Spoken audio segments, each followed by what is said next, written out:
We are back with another Dynasty Deep Stash video. As always, like and subscribe to the channel. We put out content all year long. We made one of these videos heading into preseason week 2, saying, hey, stash these guys before the preseason game starts. We're doing the same thing here with preseason week 3. Going to be doing this throughout the season, almost every week, kind of this Dynasty Deep Stash waiver wires type of video. I don't think really there's enough content out there. There's waiver wires for redraft football. All those guys are rostered in Dynasty, right? So we're talking about Dynasty Deep Stash waivers. We're going to be doing that throughout the year. So think of this video as kind of like one of those videos heading into week 3 of the preseason. It starts tonight, August 22nd, the last weekend, and then we're ready for real football. But these are guys that I think potentially could win a roster spot. The depth chart's still up in the air type of players that maybe we should stash and just see what happens, at least until final roster cuts and depth charts come out. First up, we have Rasheen Ali. Keep trade cut RB72. He's a rookie running back for the Baltimore Ravens. They took him in the 5th round. Now, the training camp preseason stuff has not been great for Rasheen Ali. If you've been following my channel throughout the offseason, I've been talking about Rasheen Ali since after the draft, saying, hey, the Ravens drafted this guy. Currently, their RB2 is Justice Hill. Like, if something were to happen to Derrick Henry, I think someone like a Rasheen Ali could kind of take on the workload and take on a significant workload. Whereas I don't believe Justice Hill, even though he's listed as the RB2, I don't think he's the true RB2. So I kind of feel that way with Rasheen Ali. Now, he's had a tough training camp, a tough preseason. He missed preseason week 2 with like a stinger. So that's something to take note of. He's been kind of in and out and hurt and stuff like that. I think it really comes down to this last weekend. It's between him and Owen Wright. Owen Wright is an undrafted rookie last year in 2023. Spent the season, I think, mostly on the practice squad for the Ravens. To me, they're battling it out. I think Owen Wright currently has the edge, but if Rasheen Ali has a really good week 3 preseason game, he could take over that RB3 spot, and I think that could be very valuable if Henry goes down. So, deep dynasty stash, see if he makes the team, see if he is the RB3. Isaiah Davis, RB92. Isaiah Davis is the forgotten guy in the backfield for the Jets. He's a rookie running back for the Jets, who they drafted, by the way. I know a lot of people know Braylon Allen's name. Obviously, we know Breece Hall. Most people, focus on Braylon Allen as the RB2. And that's probably true. Braylon Allen probably is the RB2. And especially after week 1, we thought it's a lock. Braylon Allen's the RB2. And then week 3 came along and it changed. It kind of changed in terms of like the thought process. They started the game with Isaiah Davis, and Braylon Allen was being worked in here and there on that first drive. And then Isaiah Davis took the entire second drive. Braylon Allen took the entire third drive. And then Braylon Allen and Isaiah Davis played in on the 4th drive. So I think that's kind of a little bit telling, them saying like, hey, we're not 100% sure Braylon Allen's our RB2. They still might be trying to work out Isaiah Davis as potentially that guy, but no one's really having him on their roster as the potential RB2 for the Jets. So I like Isaiah Davis. He played at South Dakota State, was very, very productive.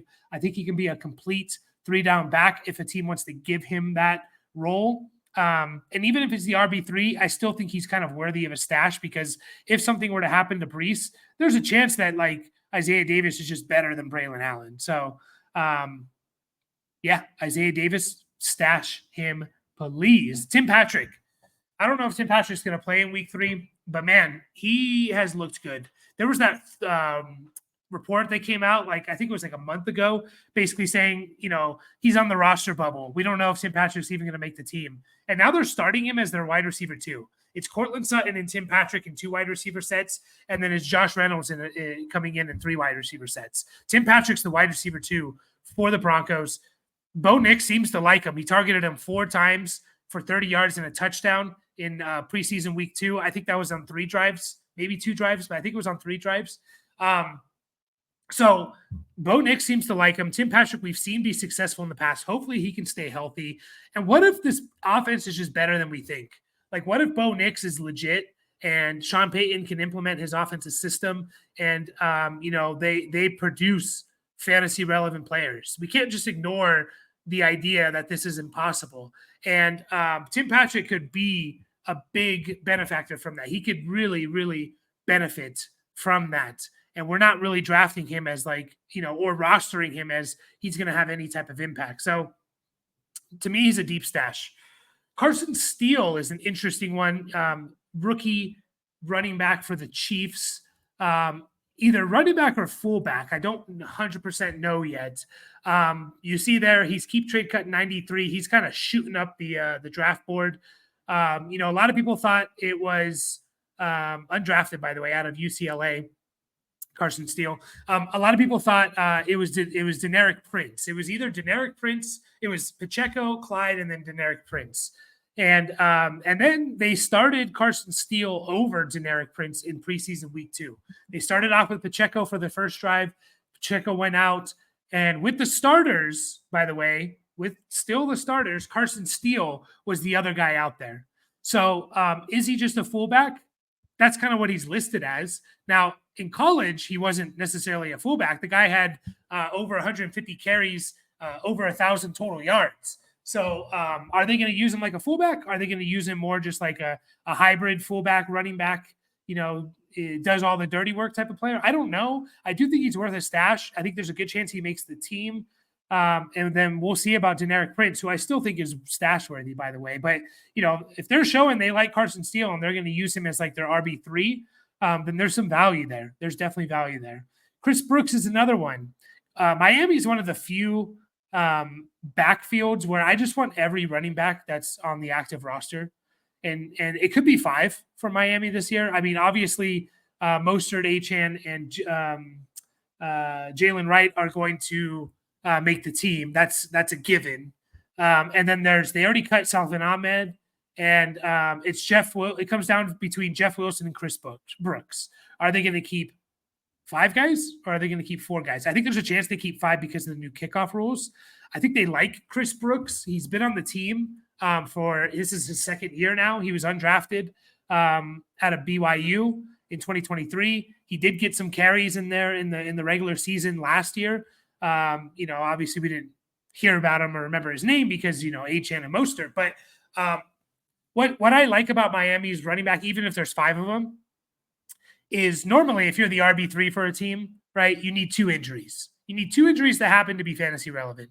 For Miami, you don't. If you're the RB3, you need 1 injury because they heavily use multiple running backs. They use 2 running backs. So if you're the RB3, all you need is 1 injury, and now you're fantasy relevant. If you're the RB4, you need 2 injuries, right? So it cuts it down. If you're the RB4, most teams, you don't want their RB4 because it takes 3 injuries for you to be fantasy relevant, but not on Miami. That is not how it works on Miami. So I think they like Chris Brooks. He's like a big back. He's 6 foot, 225, I think he is. And honestly, I know it's small sample size. The dude rushed for 100 yards on less than 20 carries last year. Miami is just a machine when it comes to the run game. Whoever the starter is going to be valuable. So I want to roster Chris Brooks. Now, this did get a little bit of a setback because he hurt his shoulder / had a concussion. One of those things happened. Yeah, I would definitely be rostering Chris Brooks. Johnny Munt. I brought him up in a previous, preseason video.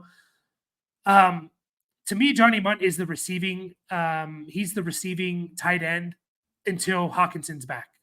Yeah, he's the receiving tight end until Hawkinson's back. In preseason week 1, the Vikings used Johnny Munt exactly how they used TJ Hawkinson. Exactly, identical, right, to his role in terms of 11 personnel, 12 personnel. It's identical to Hawkinson's last year.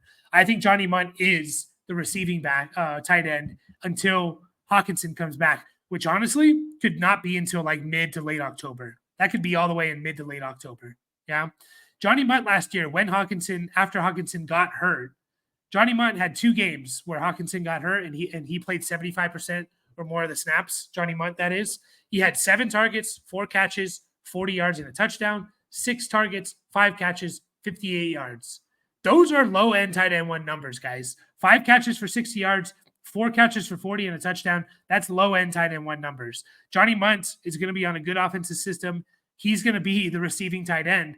I think you're going to get, he's not even listed on Keep Trade Cut. Keep Trade Cut lists, I think, like 80 tight ends, 78 tight ends, and Johnny Munt's not even on the top 78. This dude could be like a top 15 tight end until TJ Hawkinson comes back, in my opinion. And then the last one is Mike Gesicki. This one I'm not as confident in, but Mike Gesicki, currently tight end 38. I do think he's going to be the main receiving tight end for the Bengals, and that has shown to be basically under this iteration of the Bengals and Burrow. It's basically like 40 to 50 catches, 500 yards, and 4 or 5 touchdowns or something. Yeah. So is it exciting? No. They're also using Drew Sample a little bit more than you'd like to see, which makes me a little bit concerned about this. But there's a chance that Gesicki's out there a lot. Tyler Boyd is no longer on this team, and Tyler Boyd had 90 targets last year. I know we just assume that's going to go to like Jermaine Burton or Andre Yoshivas. What if a lot of it just goes to Gesicki? Gesicki's already going to get his, he's already going to get his 70 or his 70 targets, 60, 70 targets. What if he gets 80 or 90 because Tyler Boyd's gone? And I think there's a chance of that. So I would stash him if he's out there just to see what it's looking like after week 1 or 2. There you have it, guys. My last Dynasty stash video until the season. We will be doing this as like a waiver wire show. If someone gets hurt, well, who's the RB4 on the team? We're going to talk about him, right? Who's looking good in wide receiver 5? Deep Dynasty stash waiver wire. Be on the lookout for that. Like and subscribe. We'll catch you guys all in the next video.